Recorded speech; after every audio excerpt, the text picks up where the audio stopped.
P ബ്ലോക്കിൽ വരുന്ന ഓർഡറുകൾ, അതാണ് ഇന്ന് ഇവിടുത്തെ ടാർഗറ്റ്. ആദ്യം അറ്റോമിക് ആൻഡ് അയോണിക് സൈസുകൾ പറയും, പിന്നെ ionisation, enthalpy, electro negativity, density, അതും ഡി ബ്ലോക്കിനായിട്ടുള്ള കമ്പാരിസൺ, പിന്നെ മെൽറ്റിംഗ് പോയിന്റ്, ബോയിലിംഗ് പോയിന്റ്, ഹൈഡ്രൈഡുകൾ. ഇതെല്ലാം നീറ്റിന് ഹൈഡ്രൈഡുകളൊക്കെ വളരെ ഇമ്പോർട്ടൻ്റ് ആണ്. അതേപോലെ അയോണൈസേഷൻ, എൻതാൽപ്പി, സൈസ്, കാര്യങ്ങളൊക്കെ ഇമ്പോർട്ടൻ്റ് ആണ്. അപ്പോൾ അതൊക്കെ ബേസ് ചെയ്തിട്ട് ജയിലൊക്കെ വന്നിട്ടുള്ള ക്വസ്റ്റ്യൻസ് ഉണ്ട്. അപ്പോൾ അതൊക്കെ ബേസ് ചെയ്തിട്ട് ഒരു ഓർഡറുകൾ എല്ലാം കവർ ചെയ്യുന്ന രീതിയിൽ ഒരു വീഡിയോ ആണ് ഇന്നത്തെ ടാർഗറ്റ്. അപ്പം ആദ്യമായിട്ട് അറ്റോമിക് ആൻഡ് അയോണിക് സൈസുകളാണ്. അപ്പോൾ ആദ്യമായിട്ട് പഠിക്കേണ്ടത് സൈസ് എന്ന് പറഞ്ഞ സാധനമാണ്. സൈസ് ജനറലി റൈറ്റിലേക്ക് പോകുന്നതിനനുസരിച്ച് എന്ത് ചെയ്യും, ഈ ബ്ലോക്കിൽ റൈറ്റിലേക്ക് പോകുന്നതിനനുസരിച്ച് നല്ല സൈസ് കുറയും. താഴേക്ക് പോകുന്നതിനനുസരിച്ച് എന്ത് ചെയ്യും, സൈസ് കൂടും. അത് ജനറലാണ്. പക്ഷേ ചില എക്സെപ്ഷൻ ഉണ്ട്. എക്സെപ്ഷനാണ് എഴുതുന്നത്. ആകെ ബോറോൺ ഫാമിലിയിലാണ് എക്സെപ്ഷൻ ഉള്ളത്. അപ്പോൾ സൈസിൽ വരുന്ന എക്സെപ്ഷൻ അത് ബോറോൺ ഫാമിലിയിൽ മാത്രമാണ്. അപ്പോൾ എന്താണ് exception? Boron, aluminium, gallium, indium, thallium. അതിൽ ഇങ്ങനെ വരിക. നമ്മൾ എക്സ്പെക്ട് ചെയ്യുന്നത് ഇങ്ങനെ ബോറോൺ ഇങ്ങനെ സൈസ് കുറയാ ചെയ്യുക അല്ലേ? സൈസ് കുറയും, സൈസ് കൂടും, താഴേക്ക് വരുന്നതനുസരിച്ച് ഇങ്ങനെ കൂടും. യെസ്, കൂടും. ആൻഡ് ഇവിടെ ഗാലിയത്തിൻ്റെ സ്ഥലത്തൊരു ചെറിയ പ്രശ്നം, അതിങ്ങനെ ഒന്ന് തിരിയും. അപ്പോൾ ഇതിനെ ഫൈനലൈസ് ആയിട്ട് നമുക്ക് എങ്ങനെ എഴുതാം? ഫൈനലൈസ് ചെയ്തിട്ട് ബോറോൺ, അലുമിനിയം, ബോറോൺ അലുമിനിയം എഴുതണ്ട, boron, gallium, aluminium, indium, thallium എന്ന് പഠിച്ചാൽ മതി. അപ്പോൾ ഇതാണ് ഫൈനലായിട്ടുള്ള ഓർഡർ. അപ്പോൾ ഗാലിയത്തിനൊന്ന് സൈസ് കുറയുന്നുണ്ട്. അത് ട്രാൻസിഷൻ മെറ്റൽ ഡി എലമെൻറ്റ്സ് ഉള്ളിലേക്ക് വരുന്നത് കൊണ്ടാണ് അവിടെ അങ്ങനെ ആവുന്നതിൻ്റെ റീസൺ ഉള്ളത്. അപ്പോൾ ഓക്കെ ആണോ? അപ്പോൾ സൈസ് ബോറോൺ ഫാമിലിയിൽ ഒരു എക്സെപ്ഷൻ ആയിട്ട് പഠിക്കുന്നതാണ്. ബാക്കിയുള്ളതിലൊന്നും എന്തില്ല, എക്സെപ്ഷൻസ് ഇല്ല. ഇനി അയോണൈസേഷൻ എൻതാൽപ്പിയാണ് രണ്ടാമതായിട്ട് പഠിക്കേണ്ടത്. അതിൻ്റെ ഓർഡറാണ് പഠിക്കേണ്ടത്. 2 അയോണൈസേഷൻ എൻതാൽപ്പി.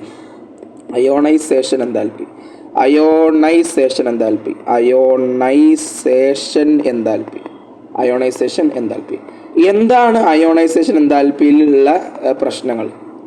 അയോണൈസേഷൻ എൻതാൽപ്പിയിലുള്ള പ്രശ്നം എന്താ? അയോണൈസേഷൻ എൻതാൽപ്പിയിലുള്ള പ്രശ്നം അതിങ്ങനെ പഠിക്കാം. നമുക്ക് 13, 14, 15, 16, 17, 18 ഗ്രൂപ്പുകളുണ്ട്. ഈ ഗ്രൂപ്പുകളിൽ നമ്മൾ എത്രത്തോളം അങ്ങോട്ടേക്ക് പോകുന്നോ എക്സെപ്ഷൻസ് കുറഞ്ഞു വരും. ഇവിടെ ഏറ്റവും കൂടുതൽ ഉണ്ടാവുക, പിന്നെ ഇവിടെ ഉണ്ടാവും, പിന്നെ ഇവിടെ ഉണ്ട്, കുറഞ്ഞാണ് എക്സെപ്ഷൻ. മനസ്സിലാക്കേണ്ട കാര്യം എന്താണെന്ന് വെച്ച് കഴിഞ്ഞാൽ ഇവർക്ക് എക്സെപ്ഷൻ ഇല്ല. No exception. ഇവർക്ക് എക്സെപ്ഷൻ ഒന്നുമില്ല. പക്ഷേ 15-ാമത്തത്, 13, 14 എക്സെപ്ഷൻ ഉണ്ട്. ഞാൻ 15 ചെറുതായിട്ടൊന്ന് വട്ടിട്ട് വെക്കുന്നുണ്ട്. അതെന്തിനാ നിങ്ങൾക്ക് കുറച്ച് ഞാൻ മനസ്സിലാവും. ഓക്കെ, എന്താ ചെയ്യുക? ഫസ്റ്റ് ഗ്രൂപ്പ് 15 നോക്കാം. ഞാനിവിടെ ionisation enthalpy 1, ionisation enthalpy 2, ionisation enthalpy 3 എന്ന് പറയും. അപ്പോൾ ഗ്രൂപ്പ് 15 അയോണൈസേഷൻ എൻതാൽപ്പിയിൽ എന്തില്ല? എക്സെപ്ഷൻ ഇല്ല. നമ്മൾ സാധാരണ ക്വസ്റ്റ്യൻസിലൊക്കെ അയോണൈസേഷൻ എൻതാൽപ്പി 1 വരില്ലേ. അപ്പോൾ അയോണൈസേഷൻ എക്സെപ്ഷൻ ഇല്ലാത്തത് ആരാന്ന് പറഞ്ഞിട്ട് 15 കൂടി നമുക്ക് വേണമെങ്കിൽ എന്ത് ചെയ്യാം, ഒന്ന് കൂട്ടാം. കാരണം 1 അവനക്ക് എക്സെപ്ഷൻ ഇല്ല, 2 3 ഉള്ളത്. അപ്പോൾ ഞാൻ ഇവിടെ പറയുന്ന മുമ്പ് ഒരു കാര്യം പറയട്ടെ. നമ്മൾ ഒരു എക്സാമ്പിൾ പറയുകയാണെ, നൈട്രജൻ. ഒരു എക്സാമ്പിൾ പറയാം. Nitrogen, phosphorus, arsenic, antimony, bismuth. ഇങ്ങനെ ഞാൻ എഴുതുകയാണെങ്കിൽ ഇത് 2nd period, 3rd period, 4th period, 5th period, 6th period അല്ലേ?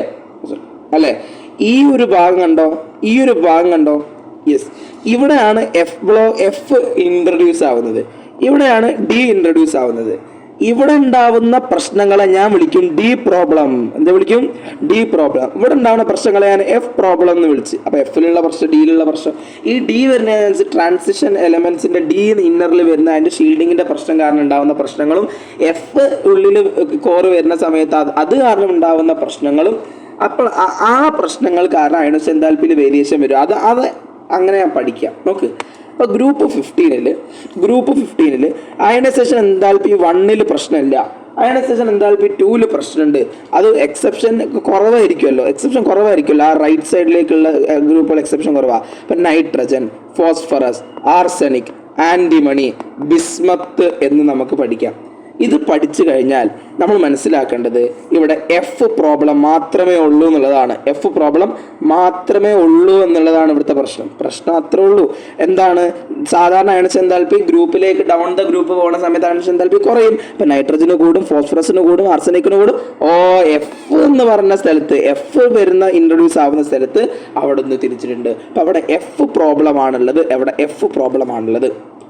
ഇനി ഗ്രൂപ്പ് 14 ഇനി അടുത്ത പഠിക്കാനുള്ളത്. 14 അയോണൈസേഷൻ എന്താൽപ്പി 1-ൽ പ്രശ്നമുണ്ട്, അയണൈസേഷൻ എന്താൽപ്പി 2-ൽ പ്രശ്നമുണ്ട്, അയണൈസേഷൻ എന്താൽപ്പി 3-ലും പ്രശ്നമുണ്ട്. അതിലോടത്ത് പ്രശ്നം ഉണ്ടാവുമല്ലോ, കൂടി വരെയുള്ള എക്സെപ്ഷൻ. അപ്പം നോക്കുക, ഇവർക്ക് ഒരേ ഓർഡറാ, ഇവർക്ക് വേറെ ഓർഡറാ. ഇവിടെ എന്ത് പ്രശ്നമുള്ളൂ? Carbon, silicon, germanium, tin, lead. ഇവിടെയോ carbon, silicon, germanium, tin, lead. അപ്പം ഇവിടെയുള്ള പ്രശ്നം എന്താണ്? ഇവിടെ ഉണ്ടാവുന്ന പ്രശ്നം എന്ത് പ്രശ്നമുള്ളൂ? എഫ് പ്രശ്നമാണോ? ഇവിടെ എഫ് പ്രശ്നം മാത്രമേ ഉള്ളൂ. അപ്പം എങ്ങനെ ഓർഡർ പറയും? എങ്ങനെ ഓർഡർ? കാർബണിന് കൂടും, സിലിക്കണിന് കൂടും, ജെർമനിന് കൂടും. എഫിലൊന്ന് മന്ദയും ഒന്ന് കുറയും. അല്ല, അങ്ങനെ ഒരു പ്രശ്നം ഉണ്ടാവും എഫിൽ മാത്രമല്ല. ഓക്കെ, ഇനി അടുത്തെന്താ ഇവിടെ പ്രശ്നമുള്ളത്? ഇവിടെ എഫിലും പ്രശ്നമുണ്ട്, അതേപോലെ തന്നെ ഡിയിലും പ്രശ്നമുണ്ട്. അപ്പോൾ എങ്ങനെ മനസ്സിലാക്കുക? ഇവിടെ എഫിൽ പ്രശ്നമുണ്ട്, ഇവിടെ ഡിയിലും പ്രശ്നമുണ്ട്. അപ്പോൾ ഓക്കെ നോക്കുക, കാർബണിൽ നോക്കി എങ്ങനെ ഓർഡർ വരുന്നതാ ഇങ്ങനെ. ഇവിടെ എന്തെങ്കിലും തിരിയും. ഓക്കെ, അപ്പോൾ നോക്കുക, ഈ എഫിൻ്റെ സ്ഥലത്തും ഡിൻ്റെ ഇവിടെ സ്ഥലത്തും ഇങ്ങനെ തിരിയും. അപ്പോൾ ഇതിൻ്റെ ഓർഡർ ഇങ്ങനെ വരിക. ഓർഡർ കഴിഞ്ഞില്ലേ? അപ്പോൾ ഇവിടെ എന്തൊക്കെ പ്രശ്നമുണ്ട്? എഫ് പ്രശ്നമുണ്ട്, ഡി പ്രശ്നമുണ്ടോ? ഡി പ്രശ്നമുണ്ട്. അയണൈസേഷൻ എന്താൽപ്പി 1, 2 അങ്ങനെ 1, 2, 3 അങ്ങനെ കൂടുന്നതിനനുസരിച്ച് പ്രശ്നങ്ങൾ കൂടി വരും കേട്ടോ.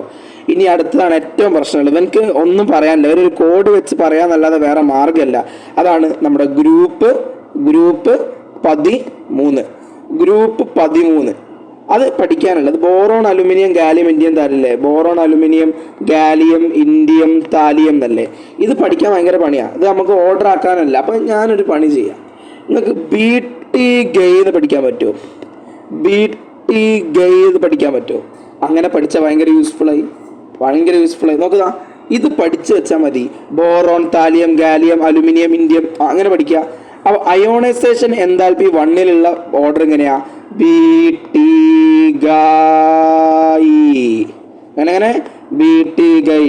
അപ്പം എങ്ങനെ അതിൻ്റെ ഓർഡർ വരുന്നത്? അയോണൈസേഷൻ എന്താൽപ്പിയുടെ ഓർഡർ കിട്ടിയില്ലേ? 1-ന്റെ ഓർഡർ കിട്ടിയോ? അയോണൈസേഷൻ എന്താൽപ്പി 2-ൽ അതിന് വേറെ ഓർഡറാ. അത് ഇങ്ങനെ പഠിച്ചു വെച്ചാൽ മതി. നോക്കുക, ഈ ഗാലിയത്തിൻ്റെയും താലിയത്തിൻ്റെ അവിടെ മാറ്റുക. ഇവിടെ മാറ്റുക, ഇവിടെ മാറ്റുക. നോക്കുക, ഒരു ഐഡിയ ഉണ്ട്. ബോറോൺ ആ ഗാലിയത്തിന് മുമ്പ് ഇടുക, താലിയത്തിന് അങ്ങോട്ട് പുറത്തേക്ക് ഇടുക. ഇനിയോ ഇൻഡിയത്തിന് അങ്ങോട്ട് ഇടുക, അലുമിനിയത്തിന് അങ്ങോട്ട് ഇടുക. ഓക്കെ. അയണൈസേഷൻ എന്താൽപ്പി 2 നോക്കുക. അയണൈസേഷൻ എന്താൽപ്പി 2 അതിൽ എന്ത് മാത്രം ചെയ്താൽ മതി? ഗാലിയം കുറച്ച് കുർത്ത കെട്ടാനാ, ഗാലിയത്തിന് അവിടെ തന്നെ നിർത്തുക. നമുക്ക് ഗാലിയത്തിന് എല്ലായിടത്തും പ്രശ്നങ്ങളാണ്. അപ്പോൾ ഗാലിയത്തിന് ഇനിയും ഇവിടെ ആ പ്രശ്നം മെയിൻറ്റെയിൻ ചെയ്യാൻ താല്പര്യമുണ്ട്. ഈ അലുമിനിയം പഴയ മാതിരി തന്നെ ആവും. അപ്പോൾ നോക്കുക, ബോറോൺ, ഗാലിയത്തിൻ്റെ അത് അങ്ങനെ തന്നെ വെക്കുക. ഗാലിയം, താലിയം അത് ഓക്കെ, അങ്ങനെ തന്നെ വെക്കുക.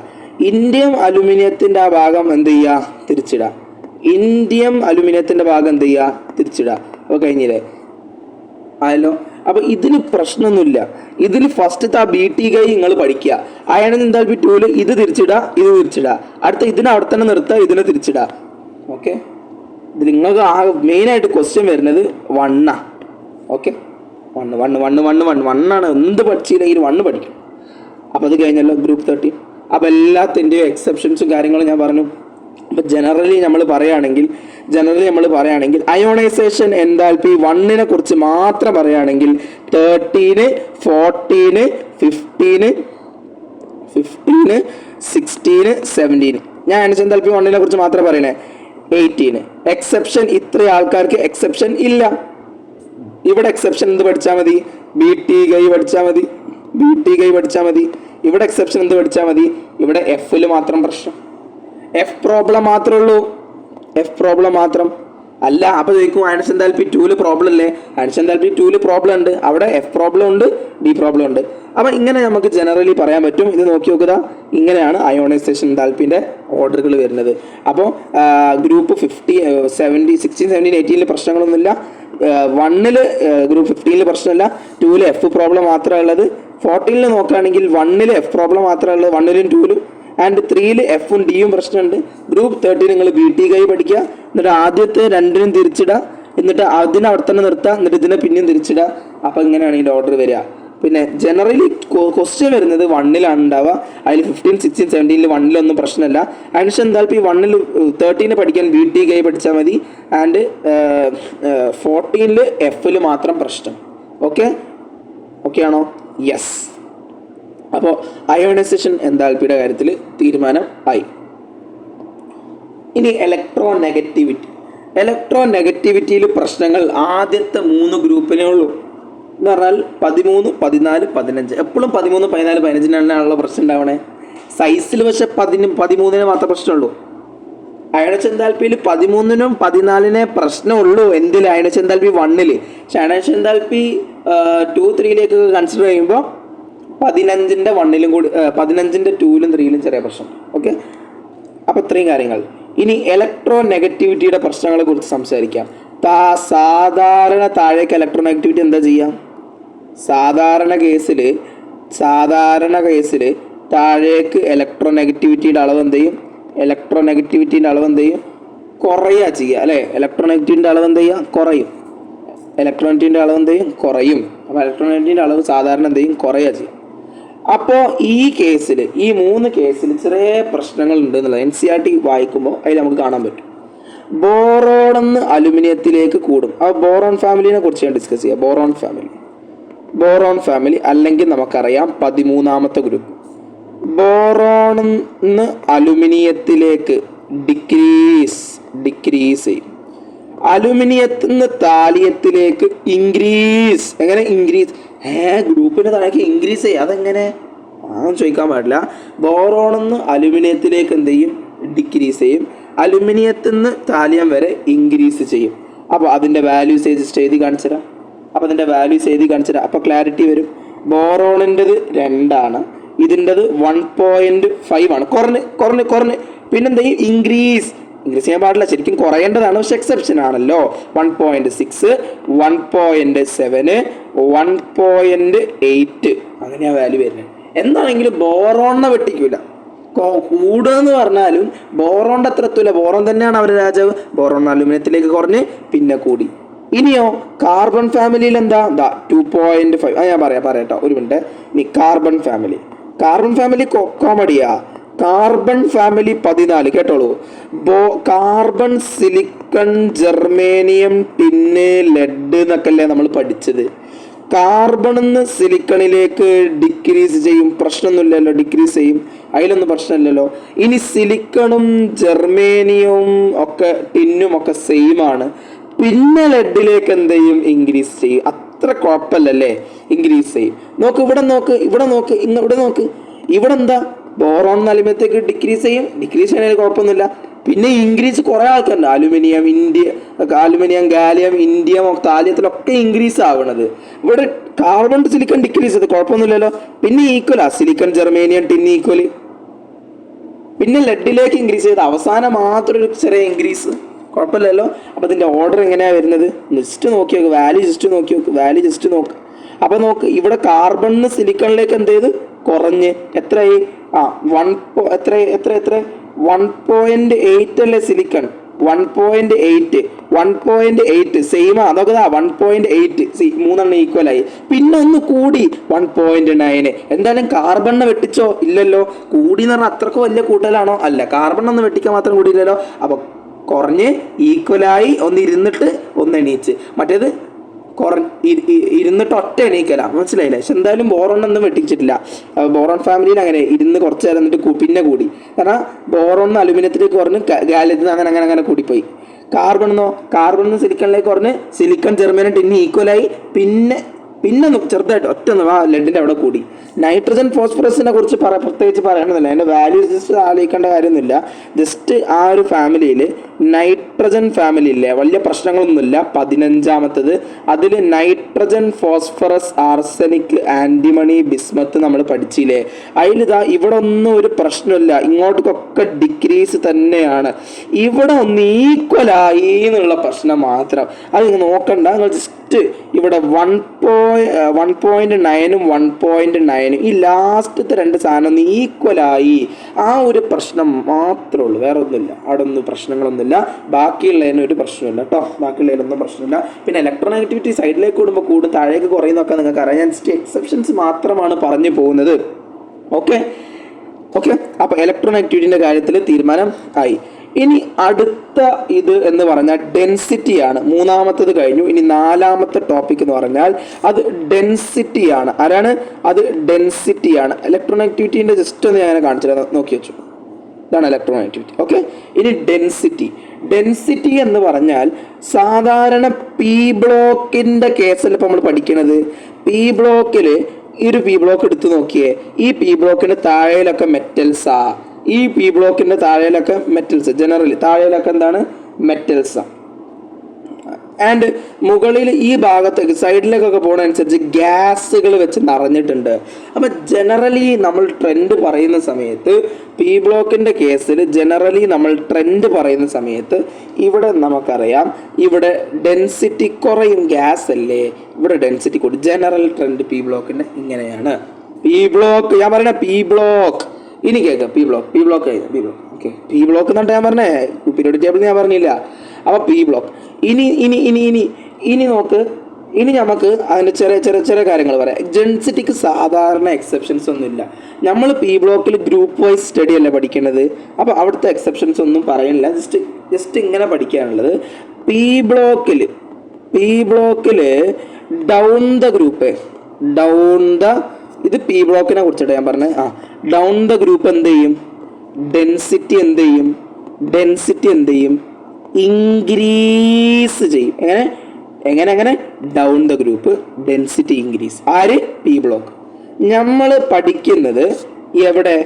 ഡി ബ്ലോക്കില്ലേ, ഡി ബ്ലോക്കിൽ നമ്മൾ സീരീസ് വൈസ് അല്ലേ പഠിക്കുക, പീരീഡ് വൈസ് അല്ലേ പഠിക്കുക. അലോങ് ദ പീരീഡ് അല്ലെങ്കിൽ അലോങ് ദ സീരീസ് ഡെൻസിറ്റി എന്ത് ചെയ്യും? ഡിക്രീസ് ആണ് ചെയ്യാം. ഡെൻസിറ്റി ഇൻക്രീസ് ചെയ്യും.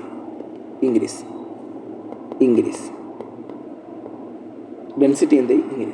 ഞാൻ പറഞ്ഞത് D block along the series density increase. ഇതൊക്കെ രണ്ടും NCERT വാക്കുകളാട്ടോ, NCERT ലൈനുകളാണ് ഞാൻ പറഞ്ഞത്.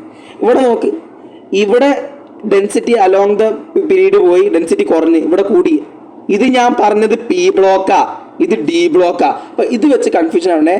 ഡി ബ്ലോക്കിൽ ഡെൻസിറ്റിനെ കുറിച്ച് റിമാർക്ക് പറയുന്നത് ഇങ്ങനെയാണ്: അലോങ് ദ സീരീസ് മാസ് കൂടുന്നു, സൈസ് കുറയുന്നു, അപ്പോൾ ഡെൻസിറ്റി കൂടും. പി ബ്ലോക്കിൽ പറഞ്ഞത് ഡൗൺ ദ ഗ്രൂപ്പാണ്, ഡെൻസിറ്റി എന്ത് ചെയ്യും? ഇൻക്രീസ് ചെയ്യും. അങ്ങനെയാണ് പി ബ്ലോക്കിൽ പറഞ്ഞത്. അപ്പോൾ ജസ്റ്റ് ആ ഓർഡർ മാത്രമേ ഉള്ളത്. പിന്നെ NCERT ചെറിയൊരു കൺഫ്യൂസിങ് ആയിട്ടുള്ള ഭാഗം വരുന്നു. കാർബൺ സിലിക്കൺ കമ്പയർ ചെയ്യുമ്പോൾ NCERT പറഞ്ഞത്, നമ്മൾ പറഞ്ഞു down the group in P block density increase, എന്താ ഇങ്ങനെ കൊടുക്കാം. പക്ഷേ NCERT കൊടുത്ത ഓർഡർ ഇങ്ങനെയാണ്. അതെന്താ അങ്ങനെ കൊടുക്കുക? അതല്ല ചോദ്യം. ഇത് NCERT എന്നിട്ട് മുകളിലൊരു E എന്നൊരു സബ്സ്ക്രിപ്റ്റ് ചെയ്തിട്ട് പറയാണ്, E എന്ന് പറഞ്ഞാൽ അത് ഡയമണ്ട് ആണ് ഉദ്ദേശിച്ചത്. ഒരു ഉദ്ദേശം എന്താണ്? ഡയമണ്ട് ആണ്. അത് ശ്രദ്ധിക്കണം. അപ്പം ഞാൻ ജസ്റ്റ് ആ കാര്യത്തിനെ കുറിച്ച് പറയാം. ഗ്രാഫൈറ്റ്, നമ്മൾ കാർബണിന്റെ ഗ്രാഫൈറ്റ് ആണ് എടുക്കുന്നതെന്നുണ്ടെങ്കിൽ നമുക്കറിയാം density down the group increase ചെയ്യും. സിലിക്കണ് തന്നെയാണ് കൊടുക്കേണ്ടത് പ്രയോറിറ്റി. Okay, silicon. ഓക്കെ, അതിനൊന്നും പ്രശ്നമില്ല. ഇനി അത് ഡയമണ്ട് എന്നെടുത്ത് പറയാണ്. NCERT പറഞ്ഞ് ഡയമണ്ട് ആണെങ്കിൽ അതൊന്ന് തിരിച്ച് പഠിച്ചാൽ ഈ ഒരു സാധനത്തിൽ നമ്മൾ ഈ പഠിച്ച ഡൗൺ ദ ഗ്രൂപ്പ് ഡെൻസിറ്റി ഇൻക്രീസസിന് ഒരു അടിയായിട്ട് NCERT കൊടുത്തതാണ് സിലിക്കൺ. ഇങ്ങനെ വരുന്നത് അത്ര പ്രശ്നമില്ല. ഡയമണ്ടിന് നല്ല ഡെൻസിറ്റി അല്ലേ, അത്രയും കട്ടിയുള്ള സാധനമല്ലേ. ഡയമണ്ടിൻ്റെ കേസ് ഒരു എക്സെപ്ഷൻ ആയിട്ട് പറയാം. അതും ഗ്രാഫൈറ്റ് ഒക്കെ നമ്മൾ പറഞ്ഞ കാര്യത്തിൽ തെറ്റൊന്നുമില്ല. പക്ഷെ ഡയമണ്ടിൻ്റെ കാര്യത്തിൽ NCERT ജസ്റ്റ് ഒന്ന് അങ്ങനെ ആക്കിയിട്ടുണ്ട്, ഒന്ന് ഓർക്കുക. ഓക്കെ, അത് കഴിഞ്ഞാൽ അത് കഴിഞ്ഞാൽ നമുക്ക് boiling point and melting point ആണ് വരുന്നത്. ആരാ വരുന്നത്? Boiling point and melting point. ആ ഇതാണ് melting point and boiling point. എന്താ മെൽറ്റിംഗ് പോയിന്റ് ആൻഡ് ബോയിലിംഗ് പോയിന്റിലുള്ളത്?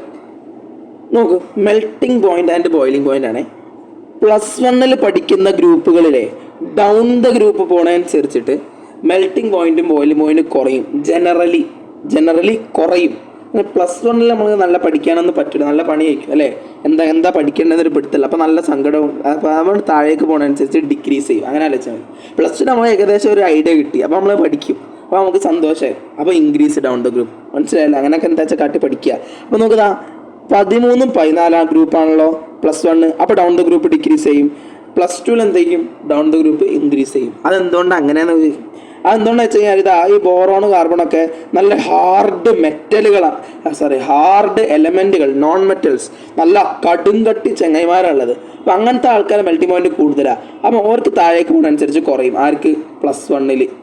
+2 ഇവിടൊക്കെ ഗ്യാസിന് മെൽറ്റിംഗ് പോയിന്റ് ബോയിലിംഗ് പോയിന്റ് ഒക്കെ കുറവായിരിക്കും. അപ്പോൾ താഴേക്ക് പോകുന്നതനുസരിച്ച് കൂടും. താഴെ മെറ്റൽസ് വരികയാണേ. ഓക്കെ അല്ലേ? അതുകൊണ്ടാട്ടോ അങ്ങനെ അതാണ് അതിൻ്റെ കൺസെപ്റ്റ്. ഇനി കേൾക്കുക, ഈ മെൽറ്റിംഗ് പോയിന്റ് ബോയിലിംഗ് പോയിന്റ് പഠിക്കുമ്പോഴേ ഫസ്റ്റ് നമ്മൾ മെൽറ്റിംഗ് പോയിന്റ് ആട്ടോ പഠിക്കണം. ആദ്യം പഠിക്കണ മെൽറ്റിംഗ് പോയിന്റ് പഠിക്കാൻ നല്ല സുഖമാണ്. ഇങ്ങനെ പഠിക്കുക: 2 1 2 1. ഇവർക്ക് എക്സെപ്ഷൻ ഇല്ല. മെൽറ്റിംഗ് പോയിന്റ് പഠിക്കാൻ സുഖമാണ്. 2 1 2 1 എക്സെപ്ഷൻ ഇല്ല. ഇതെന്താ ചെയ്യുക? നമ്മൾ മെൽറ്റിംഗ് പോയിന്റിന്റെ ഓർഡർ പഠിക്കുമ്പോൾ ഈ ഭാഗത്ത് മാത്രം എക്സെപ്ഷൻ. ഇവിടെ 2 പേർക്ക് എക്സെപ്ഷൻ ഉണ്ട് എന്ന് പറഞ്ഞാൽ താഴേക്ക് വരുന്നതനുസരിച്ച് മെൽറ്റിംഗ് പോയിന്റ് കുറയാ ചെയ്യാന്ന് നമ്മൾ പറഞ്ഞു. പക്ഷെ ഇവിടെ നോക്കുക, അവസാനത്തെ 2 ഭാഗത്ത് എക്സെപ്ഷൻ. ഓക്കെ ഇനി നോക്ക്, കാർബൺ ഫാമിലിയിൽ ഒരു എക്സെപ്ഷൻ. അപ്പോൾ എന്താണെങ്കിലും താഴേക്ക് പോകുമ്പോൾ കുറയാന്നല്ല പറഞ്ഞത്. +1 താഴേക്ക് വരുമ്പോൾ കുറയാന്നല്ല പറഞ്ഞേ. ബട്ട് അവസാനത്തെ ഒരാൾക്ക് മാത്രം എക്സെപ്ഷൻ. കഴിഞ്ഞില്ലേ? പണിയില്ലല്ലോ. ഇനി അടുത്തത് പറയും നൈട്രജൻ ഫാമിലി. പറയും താഴേക്ക് കൂടുക ചെയ്യുക, കുറയുക ചെയ്യുക. താഴേക്ക് കൂടും. +2 നമ്മൾ എന്താ പഠിച്ചത്? +2 പഠിക്കുന്ന ആൾക്കാർക്കൊക്കെ താഴേക്ക് പോകണനുസരിച്ച് കൂടുന്നല്ല പറഞ്ഞേ. അപ്പം താഴേക്ക് കൂടും. കാരണം മുകളിൽ ഗ്യാസുകളാണ്, കുറവാണ്. അതാണ് ഞാൻ പറഞ്ഞില്ലേ, കാരണം മനസ്സിലായില്ലേ? ബട്ട് ലാസ്റ്റത്തെ 2 പേർക്ക് 2 1 2 1. അപ്പോൾ 2 ആൾക്കാർ 2 സ്ഥലത്ത് പ്രശ്നമാണ്. 2 ആരോ മറയും, 2 ആരോ മറയും. ഓക്കെ ആണോ? 2 ആരോ മറയും. ഇനി അടുത്തത് ഒന്നാണ്. അപ്പോൾ താഴേക്ക് പോകുമ്പോൾ +2 ആണ് കേട്ടോ. കൂടും. അവസാനത്തെ 1 മാത്രം മറയും. ഓക്കെ ആണോ? അപ്പോൾ എക്സെപ്ഷൻസ് ഒക്കെ പഠിച്ചു. ഇത്ര സിമ്പിളാ. അടുത്ത എന്താ? അവർക്ക് എക്സെപ്ഷൻ ഒന്നുമില്ല. പിന്നെ എക്സെപ്ഷൻ ഇല്ലെങ്കിൽ എന്താ പറയാ? താഴേക്ക് കൂടല്ലേ ചെയ്യാ? താഴേക്ക് കൂടും.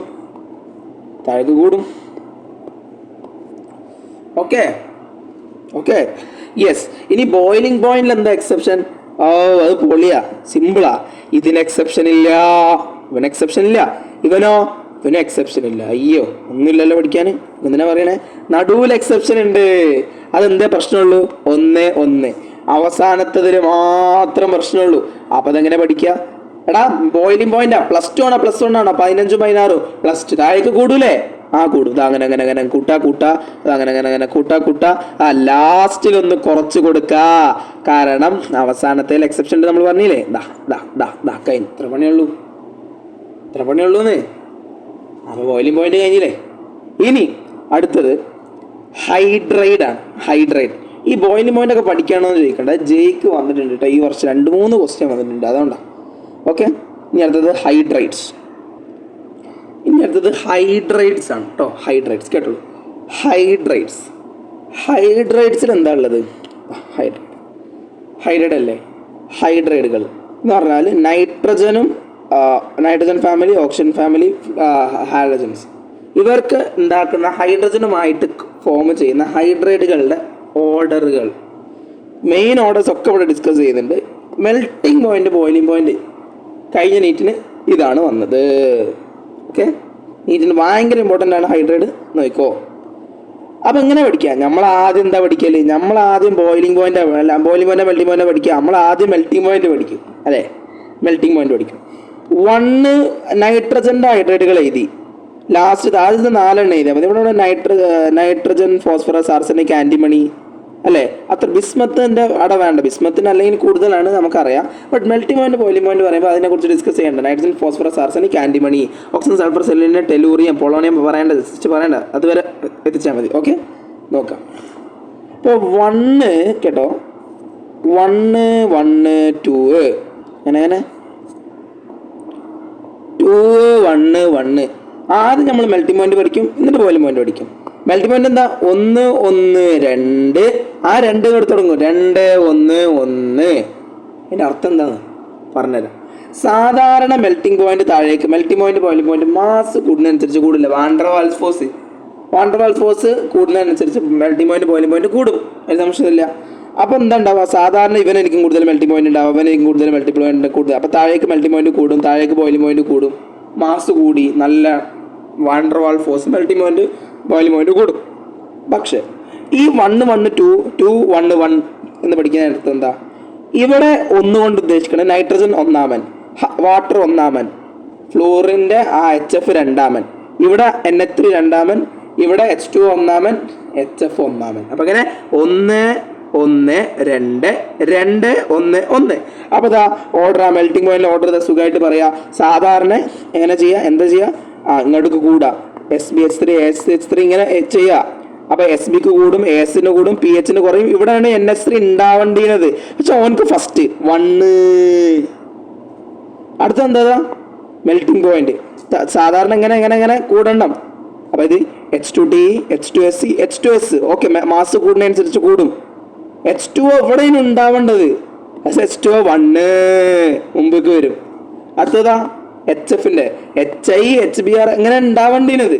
അപ്പോൾ HI HBr HCl എഴുതിയല്ലോ, ഓർഡർ ആക്കി എഴുതിയല്ലോ. ഇവിടെയാണ് HF ഉണ്ടാവേണ്ടത് 2. അപ്പോൾ രണ്ടാമത്തെ മനസ്സിലായോ? അപ്പോൾ 1 1 2 അത് മെൽറ്റിംഗ് പോയിന്റ് ആണ്. 2 1 1 അത് ബോയിലിംഗ് പോയിന്റ്. അപ്പോൾ ബോയിലിംഗ് പോയിന്റ് ഇതേമാതിരി നിങ്ങൾക്ക് പറഞ്ഞൂടെ? ഇതാ നോക്ക്, ഇവിടെ SbH3 ഇങ്ങനെ ഉണ്ടാവേണ്ടത്. പക്ഷെ NH3 രണ്ടാമതായിട്ട് വരും. അപ്പോൾ SbH3 SH3 ഇങ്ങനെ വന്നു. പക്ഷെ ഇവിടെ ഉണ്ടാവേണ്ട NH3 2. അടുത്ത 1 1 H2O HF 1. അപ്പോൾ ഇതേമാതിരി നിങ്ങൾക്ക് ഈ ഓർഡർ പറഞ്ഞൂടെ? അപ്പോൾ ബോയിലിംഗ് പോയിന്റ്, മെൽറ്റിംഗ് പോയിന്റ്. കഴിഞ്ഞ നീറ്റിന് വാട്ടറിൻ്റെ വന്നത് എന്തുകൊണ്ടാണ് ഇവിടെ 1 1 2 2 1 1 ഉണ്ടാവാനുള്ള കാരണം അറിയോ? ഈ മുകളിലുള്ള ആൾക്കാർക്ക് ഹൈഡ്രജൻ ബോണ്ടിങ്ങിനുള്ള കഴിവുണ്ട്. ഇവർക്ക് ഹൈഡ്രജൻ ബോണ്ടിങ്ങിനുള്ള കഴിവുണ്ടായത് കൊണ്ടാണ് ഇവരങ്ങോട്ടേക്ക് വരാൻ കാരണം. നല്ല ഹൈഡ്രജൻ ബോണ്ട് വാണ്ടർവാളിനേക്കാൾ അടിപൊളിയല്ലേ? അപ്പം നല്ല കഴിവുണ്ടായത് കൊണ്ട് ആ സ്ട്രെങ്ത്തിനനുസരിച്ചിട്ട് മറ്റേ മാസിനൊക്കെ വെല്ലുവിളിച്ച് കണ്ട് അതിൻ്റെ മുകളിലേക്ക് കയറി കിടക്കും. 1-ാം സ്ഥാനം 2-ാം സ്ഥാനമൊക്കെ കരസ്ഥ നമുക്ക്. അപ്പോൾ അങ്ങനെ 1 1 2 2 1 1 ആദ്യം മെൽറ്റിംഗ് പോയിന്റ്, പിന്നെ ബോയിലിംഗ് പോയിന്റ്. ഓക്കെ, അങ്ങനെ തന്നെ നമ്മൾ പഠിക്കല്. ഇനി അടുത്തത് ടോപ്പ് ടു ബോട്ടം ഈ ഗ്രൂപ്പ് പറയാം. സാധാരണ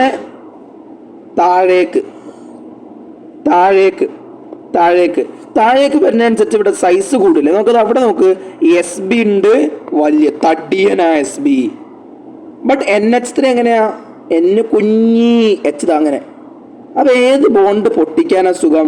ഇത് പെട്ടെന്ന് പൊട്ടിക്കുക, ഇത് പതുക്കെ പൊട്ടിക്കാൻ പറ്റുള്ളൂ. അതേപോലെ തന്നെ അല്ലേ? അപ്പോൾ താഴേക്ക് വരുന്നതനുസരിച്ച് സൈസ് കൂടും, ബോണ്ട് ലെങ്ത് കൂടും. അപ്പോൾ അതിനനുസരിച്ച് താഴേക്ക് വരുന്ന സമയത്ത് ബോണ്ട് ലെങ്ത് കൂടും. ബോണ്ട് ലെങ്ത് കൂടുമ്പോൾ ബോണ്ട് സ്ട്രെങ്ത് കുറയും. ബോണ്ട് സ്ട്രെങ്ത് കുറഞ്ഞ് പെട്ടെന്ന് പൊട്ടിപ്പോവും. അപ്പോൾ സ്റ്റെബിലിറ്റി താഴേക്ക് കുറയും. താഴേക്ക് പോകുമ്പോൾ കൂടുമ്പോൾ SB നോക്കുക, H വലുതാ, വലിയ ബോണ്ടാ, തടിയന SB. ഇവിടെ N എത്ര എളുപ്പമുള്ളൂ പൊട്ടിക്കാൻ. എന്താണ് ആസിഡ് എന്ന് പറഞ്ഞാൽ H+ ഡൊണേറ്റ് ചെയ്യണം. അപ്പോൾ ഇത് പൊട്ടിയിട്ട് Hനെ ഡൊണേറ്റ് ചെയ്യാൻ ഇവനെ കൊണ്ട് പറ്റൂല. കാരണം ഇവിടെ പൊട്ടാൻ പറ്റൂല, നല്ല കട്ടിയാണ്. ഇവിടെ വലിയ ലെങ്താ, പെട്ടെന്ന് പൊട്ടാൻ പറ്റും. അതുകൊണ്ട് താഴേക്ക് വരുന്നതിനനുസരിച്ച് ബോണ്ട് ലെങ്ത് കൂടും, പെട്ടെന്ന് പൊട്ടിക്കാൻ പറ്റും. അസിഡിക് നേച്ചർ കൂടും. അസിഡിക് നേച്ചർ കൂടിയ ബേസിക് നേച്ചർ എന്ത് ചെയ്യും? കുറയും. റെഡ്യൂസിങ് പവർ, വേറെ ഒരാൾ റെഡ്യൂസ് ചെയ്യാനുള്ള കഴിവ്. എന്താ റിഡക്ഷൻ? ഹൈഡ്രജൻ കൊടുക്കുക. എന്താ റിഡക്ഷൻ എന്ന് പറഞ്ഞാൽ ഒരാളെ റെഡ്യൂസ് ചെയ്യിപ്പിക്കുക എന്ന് പറഞ്ഞാൽ എന്താ? ഒരു റെഡ്യൂസിങ് ഏജന്റ് എന്താ ചെയ്യുക? വേറെ ആൾ റെഡ്യൂസ് ചെയ്യും. അപ്പോൾ സ്വന്തം എന്താവണം? ഓക്സിഡൈസ് ആവണം. എന്താ ഓക്സിഡേഷൻ? നമുക്ക് വേറെ ഡെഫിനിഷൻ പറയാലോ. ഓക്സിഡേഷന്റെ ഡെഫിനിഷൻ എന്താ? Removal of hydrogen. അപ്പോൾ ആർക്കാണ് ഹൈഡ്രജൻ സുഗമമായി റിമൂവ് ചെയ്യാൻ പറ്റുക? നോക്കുക, SB വലിയ ബോണ്ട് എച്ച്, എൻ ചെറിയ ബോണ്ട് എച്ച്. ആർക്കാ സുഗമമായി ഹൈഡ്രജൻ റിലീസ് ചെയ്യാൻ പറ്റുക? എസ് ബിക്ക്. അപ്പൊ താഴേക്ക് പോകുമ്പോ റെഡ്യൂസിങ് പവർ കൂടും, റെഡ്യൂസിങ് ഏജന്റ് ആവാനുള്ള ടെൻഡൻസി കൂടും. റെഡ്യൂസിങ് ഏജന്റ് ആവും, സ്വന്തം ഓക്സിഡേഷൻ നടക്കും. സ്വന്തം ഓക്സിഡേഷൻ നടക്കാനുള്ള ടെൻഡൻസി കൂടും, റെഡ്യൂസിങ് പവർ കൂടും. വേറെ ആളെ റെഡ്യൂസ് ചെയ്യാനുള്ള പവർ കൂടും. അതാണ് റെഡ്യൂസിങ് പവർ, ഓക്സിഡേഷൻ ടെൻഡൻസി. അങ്ങനെ പറയാലോ, അത് ചിന്തിച്ചാൽ മതി. ആ റിഡോക്സിൽ വരുന്നതാ. ഇനി ഈ രണ്ട് പേർക്ക്, കാരണം നമ്മൾ ബോണ്ട് ആംഗിൾ ഡിസ്കസ് ചെയ്യണം. ഇവർക്ക് പിന്നെ ബോണ്ട് ആംഗിൾ 180 ആണ്, അതിൽ സംശയമൊന്നുമില്ല. കാരണം ലീനിയറാണ്. പക്ഷെ ഇവർക്ക് ലീനിയർ അല്ല. അപ്പം ഇവരെ ബോണ്ട് ആംഗിളെ കുറിച്ച് സംസാരിക്കണം. ബോണ്ട് ആംഗിൾ താഴേക്ക് പോണതനുസരിച്ച് കുറയും. താഴേക്ക് പോണതനുസരിച്ച് ബോണ്ട് ആംഗിളിൻ്റെ അളവ് കുറയും. അതെന്തുകൊണ്ടാണെന്ന് നിങ്ങൾക്ക് അറിയില്ലേ? അത് എവിടെ പഠിക്കണം? ബോണ്ട് ആംഗിൾ ആൻഡ് സെൻട്രൽ ആറ്റത്തിൻ്റെ ഇലക്ട്രോനെഗറ്റിവിറ്റി വെച്ചിട്ടുള്ള ഒരു സാധനം എവിടെ പഠിക്കേണ്ടത്? കെമിക്കൽ ബോണ്ടിങ്ങിൽ പഠിക്കാനുണ്ട്. അതുകൊണ്ട് താഴേക്ക് വരുന്നതനുസരിച്ച് ബോയിലിംഗ് പോയിന്റ് കുറയും. ബോയിലിംഗ് പോയിന്റ് അല്ല, ബോണ്ട് ആംഗിൾ കുറയും. അപ്പോൾ നോക്ക്, ഇത്രേ ഉള്ളൂ. ഇതിൻ്റെ ബോണ്ട് ആംഗിളൊക്കെ 104 വരികയാണെങ്കിൽ ഇത് 90 ആയിരിക്കും. അതേപോലെ ഇവൻ്റെ 107 ആണെങ്കിൽ ഇവിടെ 90, 92 ആ റേഞ്ചിൽ ഒരു വാല്യൂസ് ഒക്കെ ആയിരിക്കും ഉണ്ടാവും. താഴേക്ക് പിന്നെ ബോണ്ട് ആംഗിൾ കുറയും. ഓക്കെ, അപ്പോൾ ഇതൊക്കെയാണ് ഉള്ളത്. ഹൈഡ്രൈഡിനെ കുറിച്ച് ഇത്ര പഠിക്കാനുള്ളത്. ഓക്കെ അല്ലേ? അപ്പോൾ പി ബ്ലോക്കത്തെ മിക്ക എല്ലാ ഓർഡറുകളും പറഞ്ഞിട്ടുണ്ട്. അപ്പോൾ ഇത് വെച്ചിട്ട് എന്ത് ചെയ്യാം? പൊളിച്ചെടുക്കുക.